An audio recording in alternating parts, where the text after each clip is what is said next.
Sekretaris Daerah Aceh Taqwallah menyerahkan surat keputusan pengangkatan pegawai pemerintah dengan perjanjian kerja P3K kepada 297 guru SMA, SMK, dan SLB yang selama ini mengabdi di Aceh Barat Daya, Aceh Selatan, Subulu Salam, dan Aceh Singkil.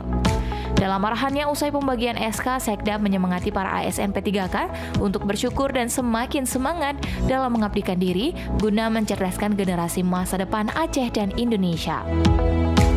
Pada saat yang sama, Sekda juga memberikan kesempatan kepada Delvika, salah seorang penerima SK, untuk memberikan testimoni. Delvika adalah salah seorang guru mata pelajaran agama Islam yang mengabdi di pulau terluar, tepatnya di SMAN 1 Pulau Banyak Barat. Terima kasih banyak kepada pemerintah Aceh yang telah memberi kesempatan kepada kami sebagai P3K. Alhamdulillah ini akan menjadi penyemangat kami dalam mengabdi, ujar Delvika. Sebelum ditetapkan sebagai penerima SK P3K, para cikgu telah melalui beberapa tahapan seleksi hingga dinyatakan lulus dan mendapatkan SK hari ini. Untuk diketahui bersama, pemerintah Aceh mendapatkan kuota 5.218 orang P3K untuk jenjang guru SMA, SMK, dan SLB.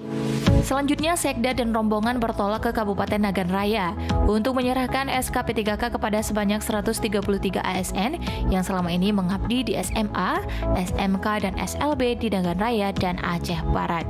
Prosesi penyerahan SK berlangsung di Aula Pendopo Bupati Nagan Raya. Para penerima SK telah mendapatkan suntikan vaksin COVID-19 dosis 2 dan 3 atau booster, serta tetap mengenakan masker saat prosesi penyerahan SK oleh Sekda Aceh.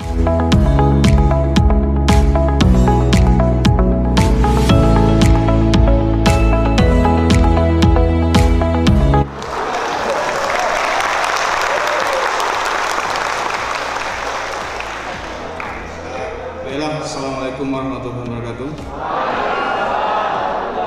Kami hormati Bapak Sekda. Baiklah, singkat saja yang kami ingin sampaikan. Terima kasih banyak kepada pemerintah Aceh, khususnya mewakili Pak Sekda yang telah memberikan kesempatan kami untuk menjadi pengabdi sebagai P3K. Alhamdulillah kami sangat senang dan kami sangat bertambah semangat ya dalam mengajar dengan adanya P3K ini. Mungkin itu saja yang dapat kami sampaikan. Terima kasih. Assalamualaikum warahmatullahi wabarakatuh.